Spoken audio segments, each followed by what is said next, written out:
Sejam todos bem-vindos a mais um webinar de Cloud da Ingram, com o tema Como expandir a sua TI usando o Azure. Esse tema tem duas partes. Essa primeira parte a gente vai falar sobre File Server e banco de dados. Esse webinar é parte de uma série de webinars de como utilizar Cloud para aumentar seu negócio, para aumentar a receita.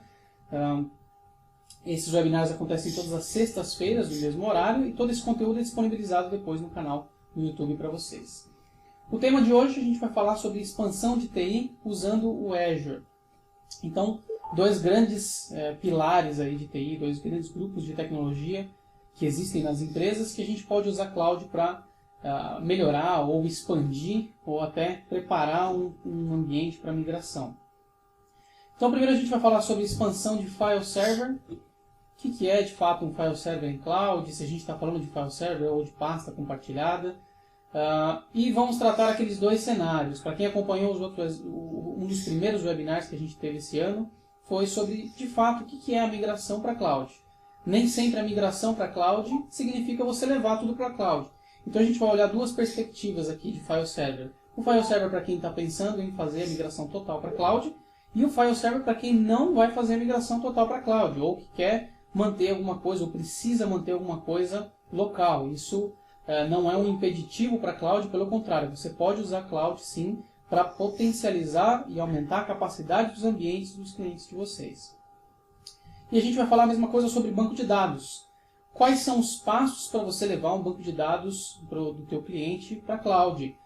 Não só passos técnicos, mas também passos de estratégia comercial. Como é que você começa a vender Cloud relacionada com banco de dados para o teu cliente, de uma forma que atraia ele a experimentar serviços em Cloud e futuramente usar full Cloud, totalmente Cloud, bancos de dados também. Então, como eu disse, esse webinar é parte de uma série de webinars que acontecem todas as sextas-feiras. E aí na tela de vocês está um agendamento dos próximos dois webinars relacionados a Azure. Os webinars acontecem todas as sextas-feiras, mas essas duas datas aí são específicas para Azure. Então, se você está acompanhando a série de Azure, no dia 7 a gente tem a segunda parte desse webinar, que é a expansão de Azure falando de Web Server e de Linux. E no dia 21 a gente tem o último webinar de Azure, dessa série aqui, onde a gente vai fazer uma coisa um pouquinho mais ao vivo aqui, de mostrar cenários de venda, como é que a gente faz proposta. Então guardem essas datas aí. Esse é o canal do YouTube, onde a gente disponibiliza esse conteúdo. Deixa eu colar aqui no chat para vocês. O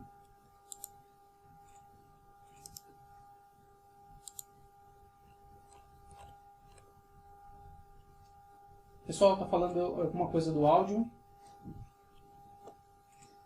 Agora está melhor o áudio?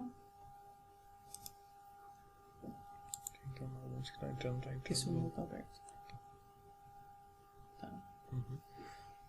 Beleza. Se tiver algum ruído, vão falando no bate-papo aqui. A gente está tentando fazer, colocar no mudo algumas pessoas que estão entrando com áudio. Se você estiver conectado com áudio na reunião, fique de olho se você colocou a reunião no mudo. Então esse é o canal, acabei de colocar aí no chat para vocês. O canal onde esse treinamento, esse webinar e os demais webinars, não só de Azure, mas de tudo de Cloud que a gente está liderando aqui, é disponibilizado para vocês.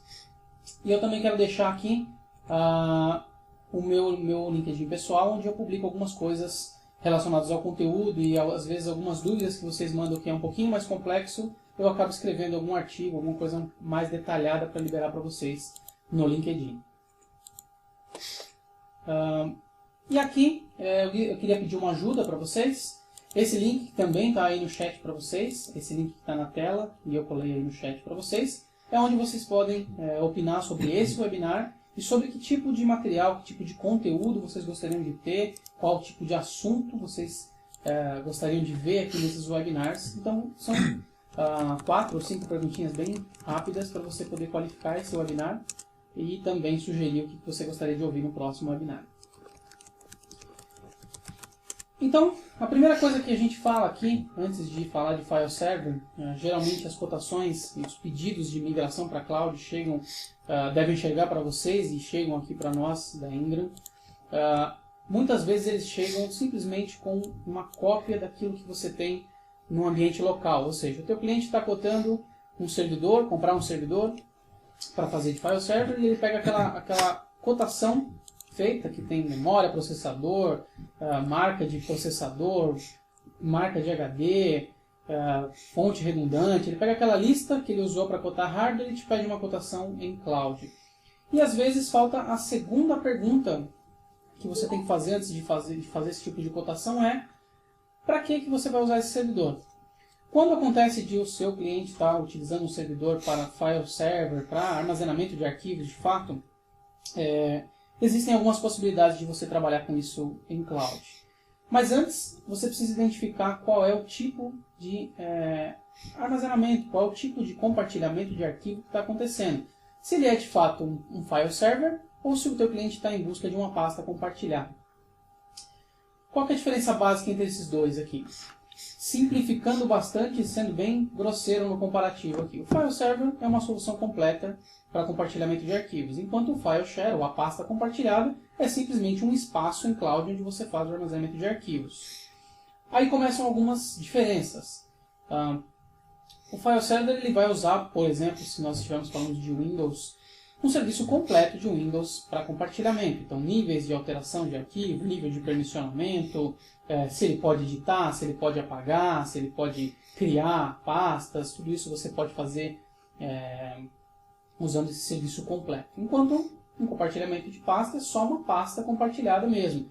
Ou seja, enquanto no file server você tem controle de permissão para usuários, integrando com AD, por exemplo, no file share você só tem a configuração de acessa ou não acessa. No máximo você pode definir algumas pastas, alguns usuários que têm permissão só de leitura. Então, em alguns casos, pode ser que o que você precisa entregar para o teu cliente é só uma pasta compartilhada, um espaço para ele guardar arquivos.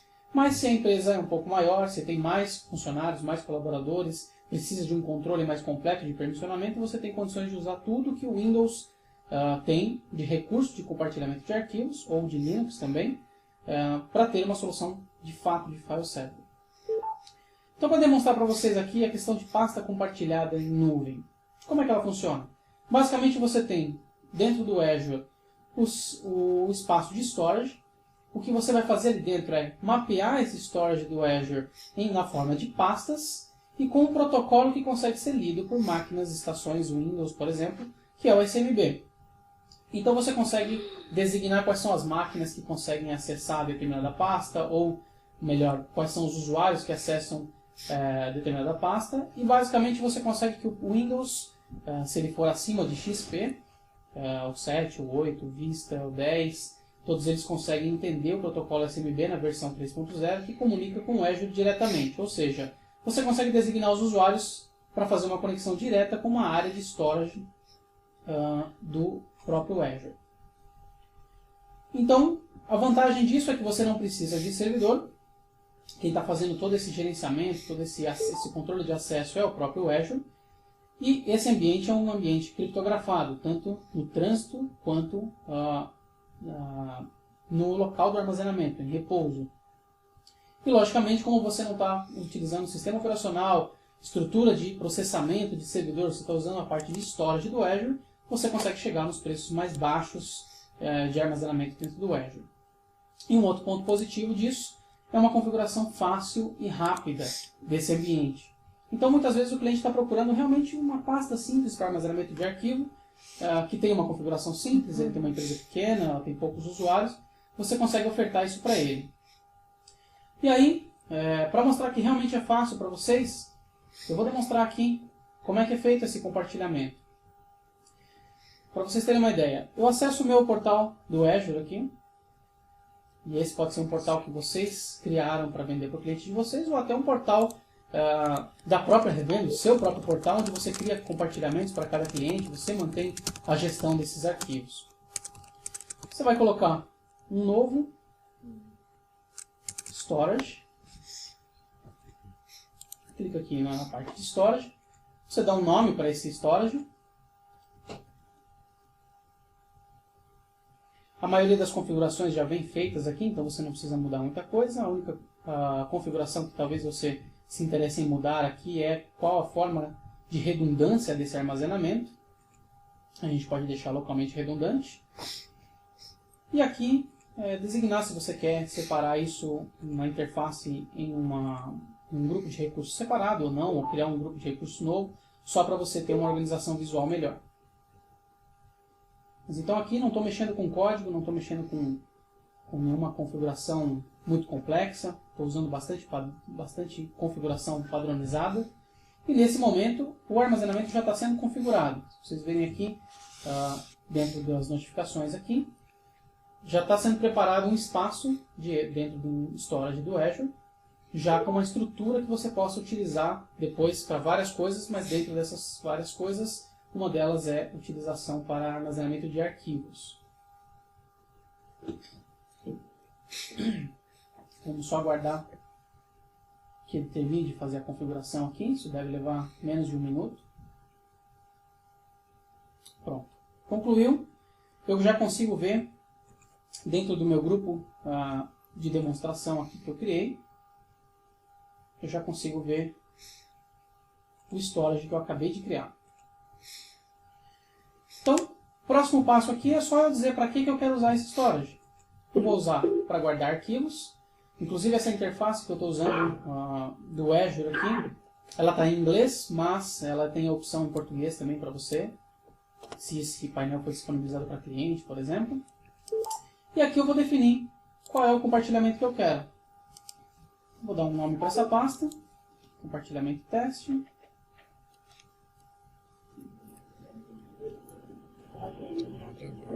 Teste, e vou especificar qual espaço que eu quero utilizar nesse compartilhamento. Eu estou colocando aqui uma cota de 100 GB para que o Azure limite o consumo de storage para essa pasta, não fique liberado aqui, mas essa cobrança do Azure continua como todas as outras cobranças, sempre com base no uso. Então, por mais que eu estou reservando aqui uma cota de 100 GB, eu vou pagar só pelo espaço que de fato está sendo utilizado. Essa cota só serve para proteger, para que os arquivos não ultrapassem aquilo que vocês estão esperando gastar. Criei o compartilhamento e agora ele me dá uma dica aqui de como configurar a conexão. Se eu clicar em Connect, ele me mostra qual é o comando que eu tenho que rodar no Windows ou qual o comando que eu tenho que rodar no Linux para que eu consiga enxergar essa pasta do Azure. E aí, eu tenho tanto a opção de fazer uploads e mexer com arquivos aqui pelo portal, quanto pelo próprio Windows Explorer, se eu copiar arquivos para lá.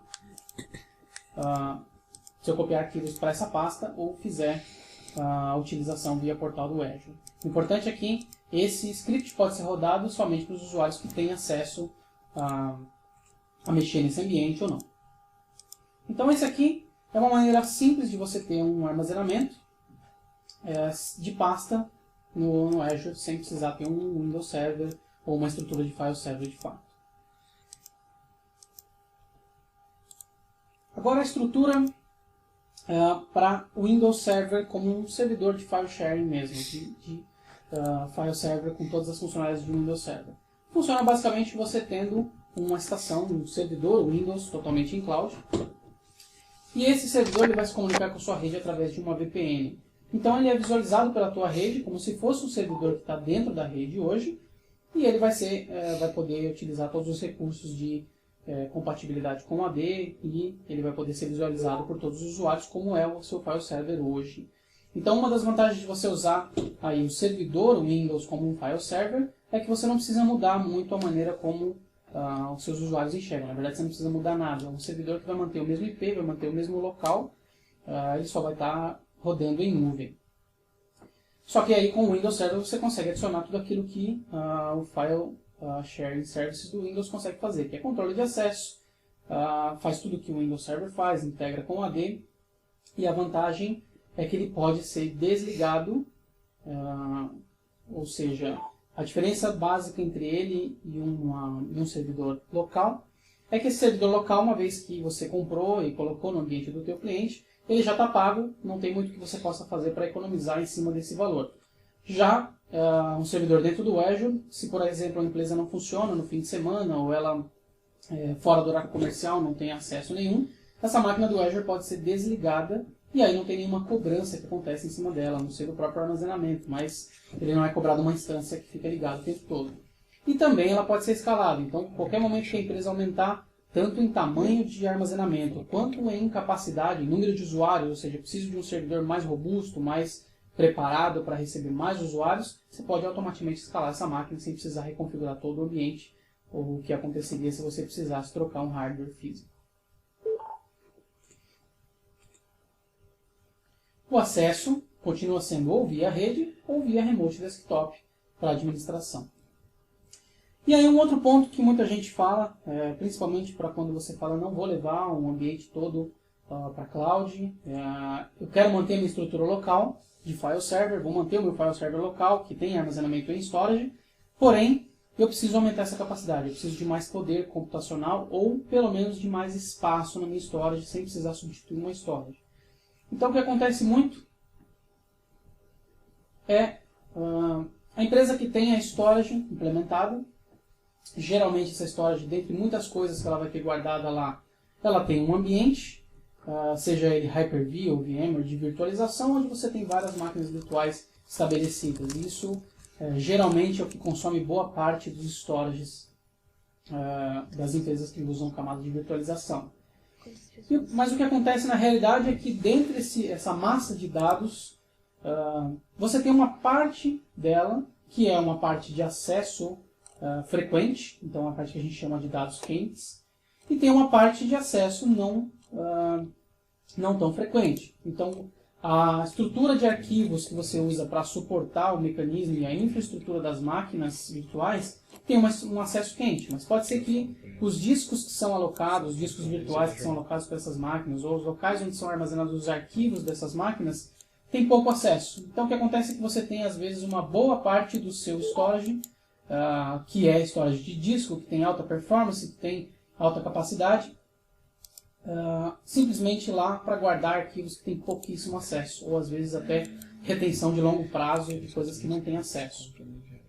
Você pode usar cloud para resolver isso e vender isso para o teu cliente, dizendo que existe uma possibilidade de você aumentar a capacidade da storage dele sem nenhuma intervenção em hardware.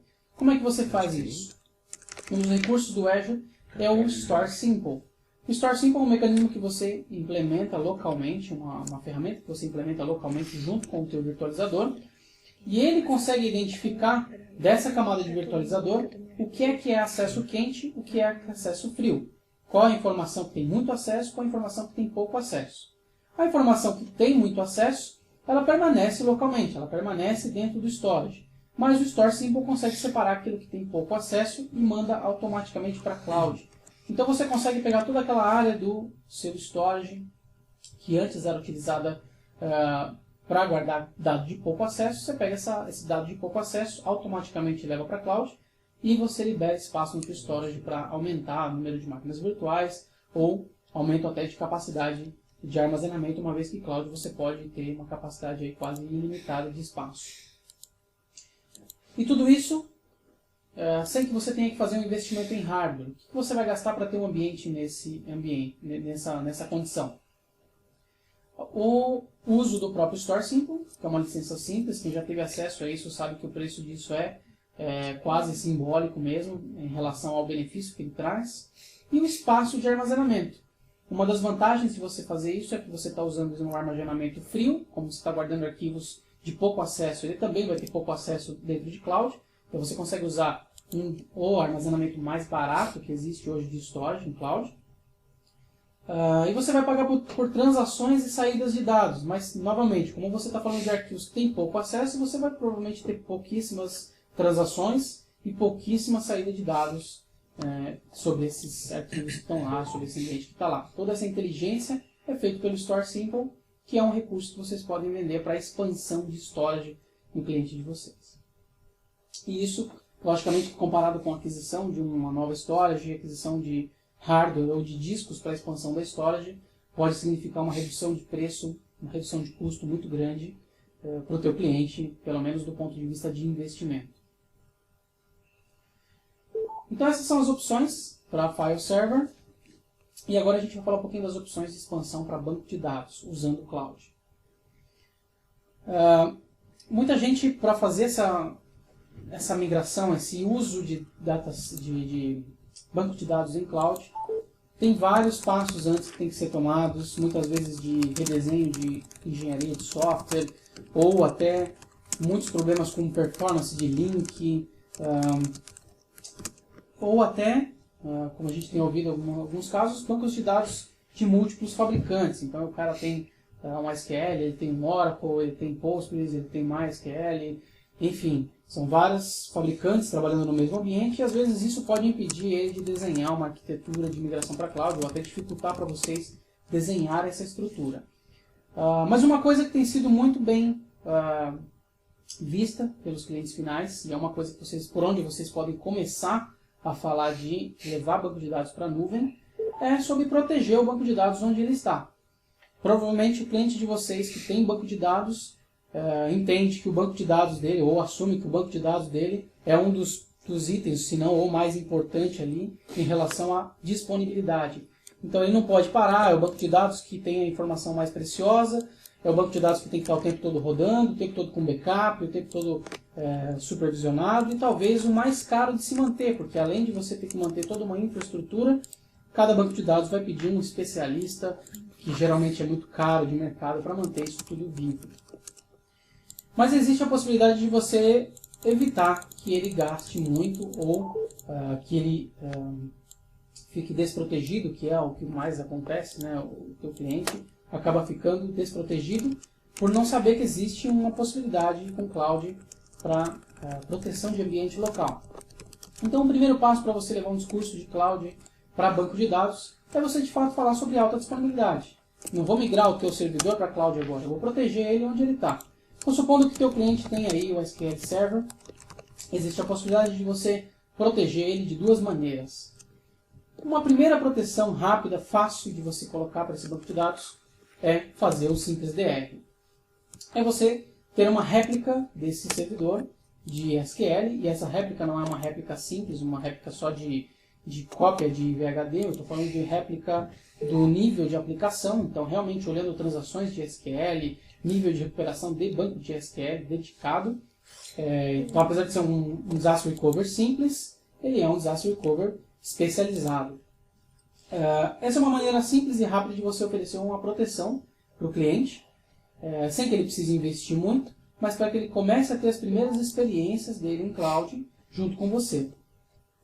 Um segundo passo que acontece exatamente para esse mesmo servidor é talvez o cliente que não queira só ter uma réplica desligada para o caso de emergência, mas ele queira de fato ter um cluster, ter um ambiente de alta disponibilidade onde se o ambiente dele parar, se o servidor de SQL dele parar de funcionar, ele não quer que lá em cloud ainda vai subir um servidor, mesmo que com a última informação, de repente essa parada leva 15 minutos, 20 minutos. E tem empresas que a gente sabe que 15, 20 minutos pode ser muita coisa para ficar parado um sistema. Imagine em 15, 20 minutos um sistema de supermercado, um sistema de banco parando de funcionar. Tudo isso, um sistema de linha de produção, por exemplo, parado por 20 minutos, pode significar uma perda muito maior do que o próprio disaster recovery. Então existe a maneira de você colocar o SQL vivo em cloud, sincronizado com o teu SQL local. Você ainda não levou esse SQL para cloud, você não levou esse banco de dados para cloud, porém você já está dando para o cliente uma alternativa de cloud para qualquer tipo de desastre que ele tenha com esse servidor. Isso é muito bem quisto porque você não está tirando o servidor de dentro do ambiente dele, mas você está mostrando que cloud consegue de fato proteger ele e talvez numa situação de desastre cloud vai conseguir entregar um serviço de qualidade superior do que ele tem hoje com o hardware local. E aí você está perguntando, poxa, mas aí tudo isso para SQL. Oracle também. Tanto o Disaster Recovery para Oracle em ambiente de cloud, como também o Oracle em alta disponibilidade, usando o DataGuard, por exemplo, são recursos que você tem dentro do Azure para manter protegidos aí não só o teu cliente que tem SQL Server, mas também o teu cliente que tem Oracle. Mas por que eu comecei por esse passo? Porque geralmente depois desse passo é que você consegue dar o segundo passo, que é desconectar o ambiente local e mostrar para o teu cliente que o servidor SQL, o servidor Oracle dele, funciona totalmente em cloud também, sem a dependência de ser um disaster recovery ou um ambiente que só vai ativar se tiver uma falha. E aí você vai me perguntar, ok, mas a gente está falando de SQL Server, a gente está falando de Oracle, e meu cliente tem vários outros bancos de dados. Nesse segundo passo, você começa a incluir alguns outros bancos de dados que também são suportados pelo Azure, também estão disponíveis, com suporte técnico ativado, mas principalmente são bancos de dados cujos fabricantes têm homologação dentro do Azure. Então você tem hoje não só Oracle e SQL Server, Mas MySQL, Postgres, Firebird ou até um banco de dados que não precise de homologação, mas que você consiga implementar isso dentro de um ambiente virtualizado no Azure. E aí você está perguntando, poxa, mas aí tem mais uma coisa então. O Oracle está comprovadamente, pelo próprio fabricante, sendo, através de muitos testes aí, mostrando que o Oracle em cima de uma plataforma Linux ele tem uma performance muito superior do que, não tão muito, mas assim, significativamente superior em comparação com uma plataforma Microsoft. Isso significa que o Oracle dentro do Azure ele vai ter performance inferior a um Oracle Linux local? Não, porque a Microsoft agora tem um trabalho muito próximo com Linux, então uma das opções que você tem para rodar o Oracle, e aí todos os outros bancos que estão aí em exibição, inclusive, não sei quantos de vocês acompanharam, mas existe um trabalho da Microsoft já com o SQL Server também rodando em Linux. Você tem a condição de rodar não só o Oracle em um ambiente virtualizado, que isso é provado também pela Oracle que tem uma performance superior em relação ao ambiente físico, mas também dentro do sistema operacional que é homologado pela Oracle como um sistema operacional específico para Oracle, que é o Oracle Linux, e que tem uma performance superior. Então, assim, muita gente está acompanhando aí que realmente a Microsoft tem uma relação amorosa com o Linux agora, e que isso tem que ser estendido, está sendo estendido para tudo que você pode levar para o Azure também. Inclusive, para quem participa de algumas palestras da Microsoft, provavelmente já deve ter ouvido que a maior parte da infraestrutura que é utilizada dentro do Azure, não a infraestrutura vendida, mas a infraestrutura de uso interno do Azure, é baseada em Linux. Então, é uma estrutura que é preparada para receber esse tipo de software e é homologada pelos fabricantes como funcionamento tanto para a plataforma Microsoft quanto para a plataforma Linux. E aí existem algumas opções. Agora eu vou falar um pouquinho mais de SQL, mas depois a gente fala de outros bancos de dados aqui. Mas pegando o SQL como exemplo, você tem a opção de ter o SQL como um servidor em cloud, simplesmente uma máquina Windows com SQL implementado, e aí você consegue utilizar todos aqueles recursos que você tem hoje dentro do Azure. Então, em capacidade de memória, essa tela que eu estou mostrando para vocês até está um pouquinho desatualizada já. Já existem no Brasil opções maiores. E você consegue utilizar um dos recursos do Azure muito interessante, que é o cache SSD.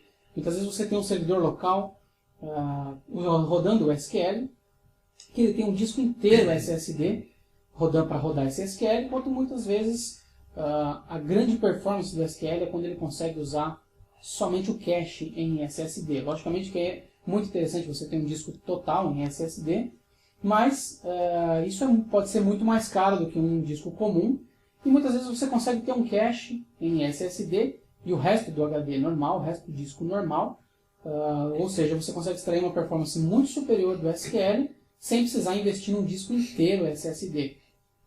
Então, para vocês saberem como é que é isso, quem já mexeu com a calculadora do Azure, quando você está cotando uma máquina virtual, você consegue escolher a opção SQL Server. Aí você está cobrindo todo o licenciamento de Windows, todo o licenciamento de SQL que você precisa, e você pode rodar essa máquina virtual nesse ambiente que eu mostrei para vocês aí. Só HD, HD com cache SSD ou até o HD inteiro SSD, até o disco inteiro em SSD. Aqui eu estou deixando um link para vocês, tem um pouquinho mais de informações sobre caminhos de aprendizado para o SQL em máquina virtual no Azure. Mas aí tem uma outra opção, que eu vou tomar como exemplo aqui o SQL, que é você consumir o serviço de SQL do Azure.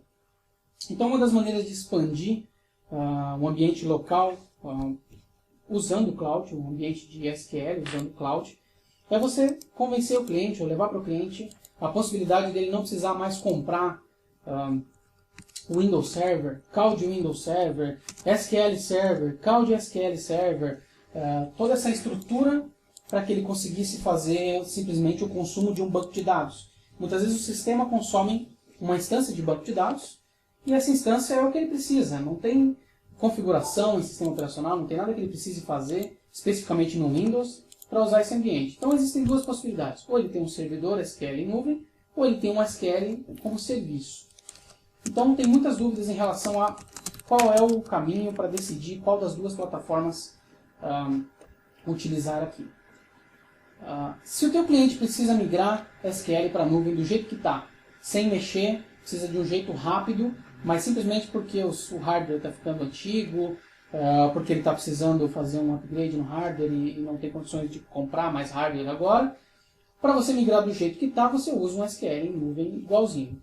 Você consegue inclusive fazer a migração dessa máquina idêntica para a cloud, com o mínimo de parada possível, ou seja, você vai ter em cloud a mesma máquina.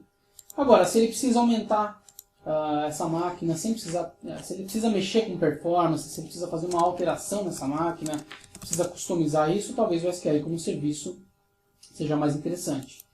Mas a pergunta decisiva aqui é, qual o nível de customização que teve nesse SQL? É um SQL puro, que foi instalado, criadas instâncias e usado, ou ele é um SQL que precisou mexer com atualizações de sistema operacional, ele tem alguma adaptação do Windows, configuração no Windows para rodar, ele tem alguma função que roda do lado do SQL, ou seja, uma função programada dentro de uma procedure do SQL, ele tem alguma customização? Se ele não tem nenhuma customização nesse sentido, ou seja, tudo roda do lado do cliente e o banco de dados de fato só guarda os dados, você pode usar um banco de dados como serviço. Você não precisa customizar nada, você não precisa pagar pelo sistema operacional, nem pelo servidor de SQL para conseguir utilizar, uma vez que você está utilizando só armazenamento de dados.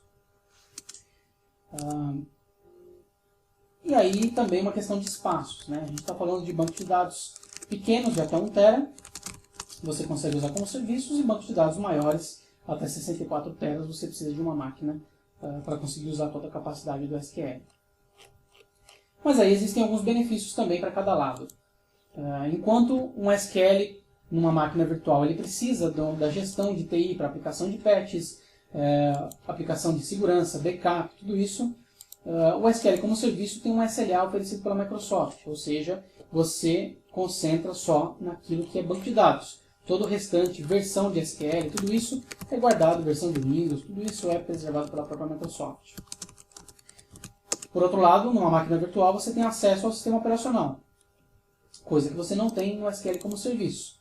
Mas aí, por não ter acesso ao sistema operacional, você também não paga pelo sistema operacional. Então existem custos de infraestrutura para SQL como serviço. Num SQL em uma máquina virtual, você precisa configurar a sua política de backup, de alta disponibilidade e de contingência. Dentro de um SQL como serviço, esse backup ele já é nativo do próprio serviço, com 35 dias já de backup embutido, e contingência, alta disponibilidade, redundância geográfica, cluster, tudo isso é responsabilidade da Microsoft.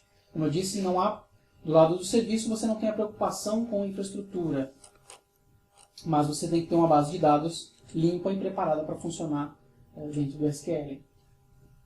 E aí o SQL local ele pode funcionar de modo híbrido, que é aquele primeiro desenho que eu mostrei para vocês lá. Então, se o cliente nesse momento ele não quer levar tudo para cloud, mas ele quer simplesmente começar a dar os primeiros passos, quer experimentar o que é cloud, o que é SQL em cloud, quer usar a cloud para fazer alta disponibilidade, você consegue utilizar o Always On.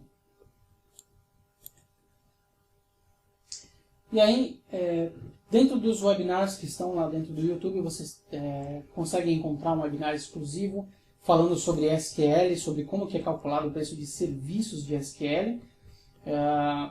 Mas aqui tem uma visão geral, eu vou resumir bastante aqui, mas se vocês quiserem saber mais, existe esse webinar específico sobre isso. A única diferença é que quando você cota uma máquina de SQL, você cota processador, memória e disco.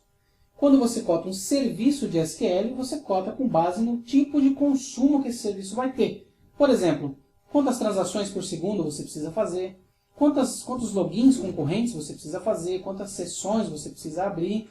Então, a forma de enxergar o serviço não é baseado na infraestrutura, e sim no objetivo final, que é o serviço consumido. Então, uma vez que você tem quantos usuários você quer que tenham conexão estável, você já consegue definir qual é o serviço que você tem disponível da Microsoft para usar. E a Microsoft classifica isso como DTU. Essa é uma unidade que ele converte para chegar em um fator que dê para comparar todos os planos. Basicamente, esse DTU funciona assim. Ao invés de você ter um único banco de dados alocando um recurso, que é o caso aqui. Vamos supor que você tem um hardware com essa configuração, que é uma configuração física, mas o uso dele, para cada cor aí dessa linha, significaria um banco de dados, por exemplo. O uso desse banco de dados ele acaba sendo inferior ao máximo que você contratou para a máquina. Então, quando você compra uma máquina física, você está contratando aí um serviço, uma capacidade fixa, mas você está usando ela de forma aleatória, né? De forma sazonal. Esse período que você não está usando, você está com sobra de recursos ou ociosidade.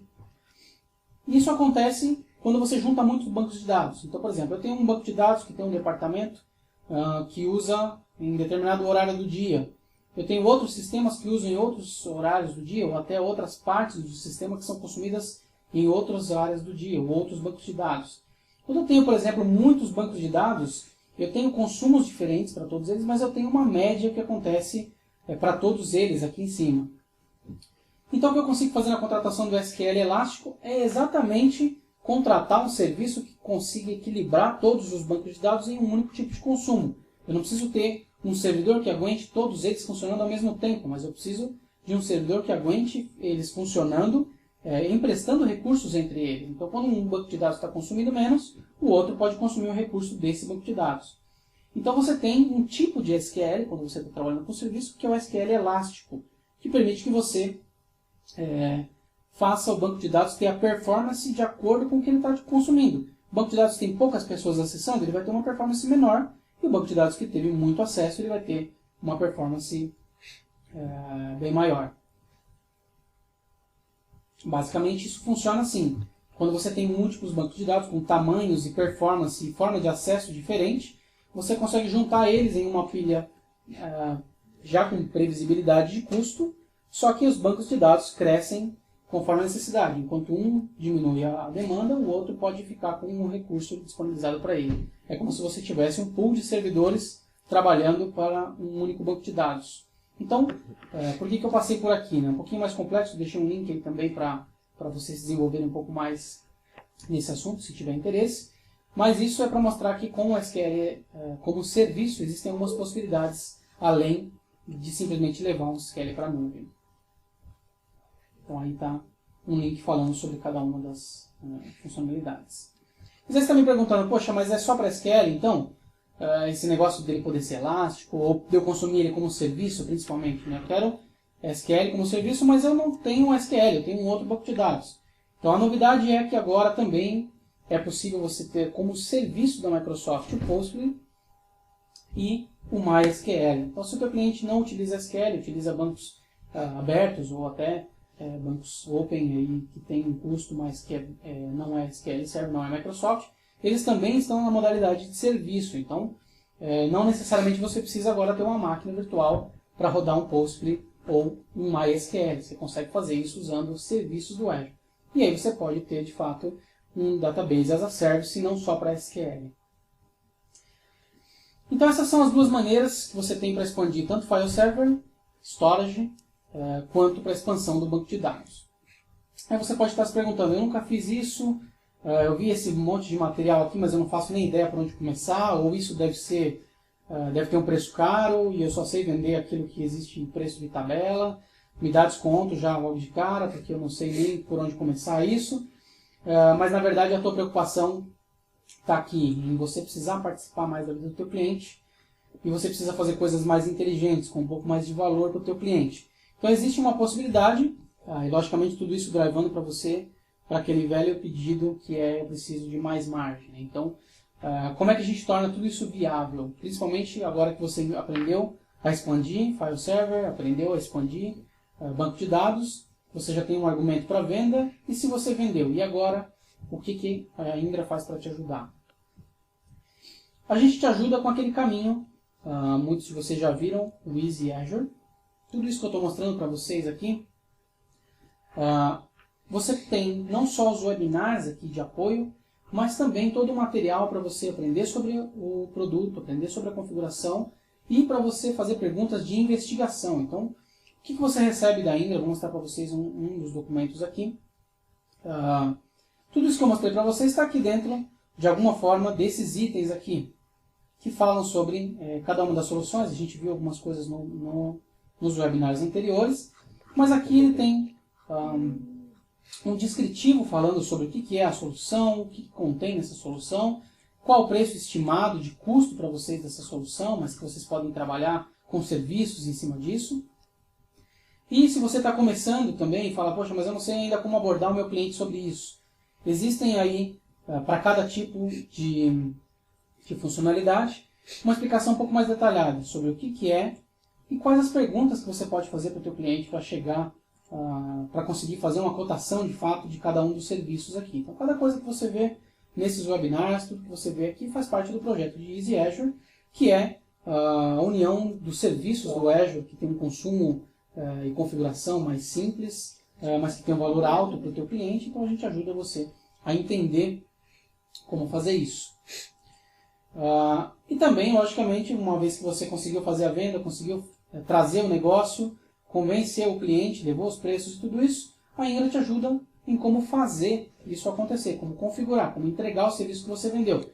Então, um dos documentos após a venda que você recebe é um script como esse, que é um script de implementação para a solução que você comprou. Então, no caso aqui, um file server configurado aqui, que é mais ou menos o que eu mostrei para vocês aí no webinar.